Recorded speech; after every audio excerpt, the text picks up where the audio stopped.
In today's video, I'm going to share with you 5 of the most practical things you can do at the start of your career to ensure that you get off to a great start.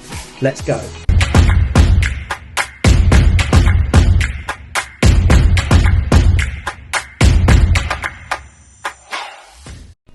Hi, my name's Anthony, your independent and impartial careers advisor, helping you to make smart career decisions. So let's get to it. Tip number 1, follow your passion. Now, let's hear what the late great Steve Jobs has to say about passion. People say you have to have a lot of passion for what you're doing, and it's totally true. And the reason is because it's so hard that if you don't, any rational person would give up.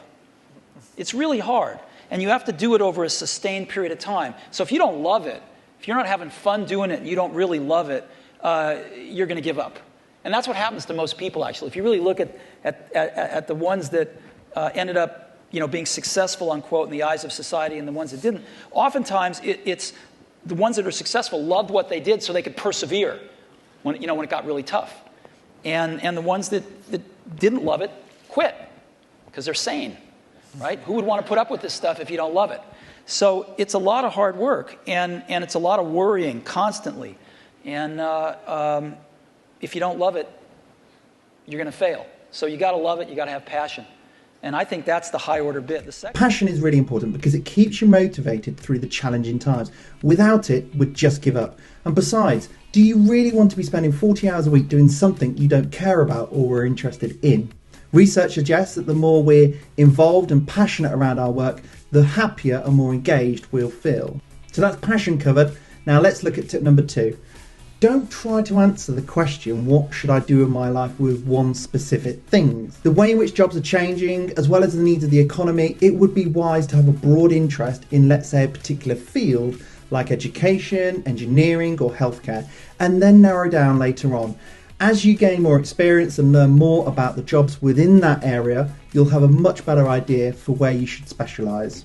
Keep in mind that the most successful people are good at many things. That means they're capable of applying themselves to many different scenarios. And that means where there is demand in the labour market, they're able to then apply themselves to other areas of work. Tip number 3, network.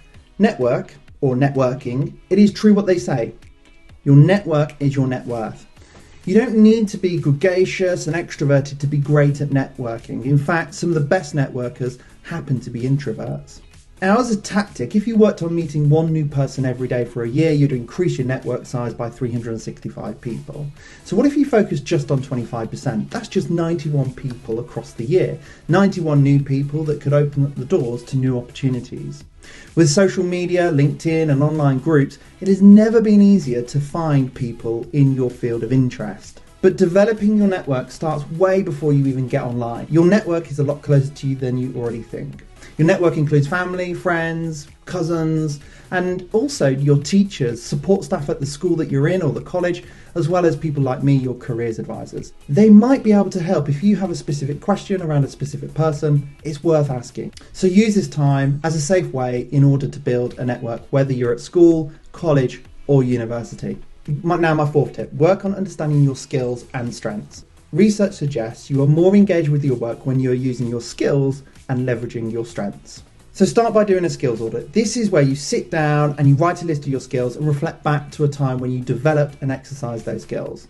By doing this, you'll develop your self-awareness and have a point of reference of your skills for when you come to apply for jobs. Now, that's really important when you have to write down evidence as to how you've developed certain skills.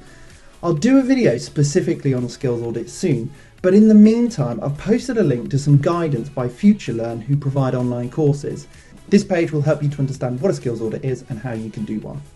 Now that's skills covered, so let's take a quick look at strengths. Working on understanding your strengths is really important. Everyone has their own unique set of strengths. Some people are good at, say, for example, being in environments where there is lots of people, and others prefer to work independently on their own. Now, both traits are equally valuable to society, but in a simplistic way, someone that likes to be around people might suit jobs where, let's say, event management. In contrast, somebody who's perhaps a bit more introverted might prefer job roles where they don't see many people at all, so let's say a laboratory technician. A lot of what I'm talking about is personality psychology, which is often used to help people to narrow down their options. This often takes the form of a questionnaire, but you can sit down with a pen and some paper and start to write down your own strengths just by reflecting on your own experience. If you need some additional support, you can take a free strengths test online, which you can use alongside the exercise that you do yourself. I'll drop a link in the description below. It's a really helpful tool that will help you to understand your strengths if you're struggling. And finally, my tip number 5. Understand what influences your career decisions and why. When it comes to career influences, many variables will shape your decision, including your family and your friends, as well as the school that you're at, or even college or university, as well as role models and the media, just to name a few. It is really important to be aware of these influences and how to think critically about how they relate to your career decision. So are you following in your parents' footsteps as a doctor because that's what your family do as a tradition? Or do you genuinely want to become a doctor? And if you have the pressure of following in the footsteps of your family, how can we make sure that you're making a career decision that is free and is in your best interest? That's what careers guidance is all about. When you become aware of your career influences, you'll be better placed to decide on the things that you want. So take some time, again with some paper and a pen, to reflect on the influences in your life and how they might affect your career decision making. This is also a great way to figure out your values in the context of other people.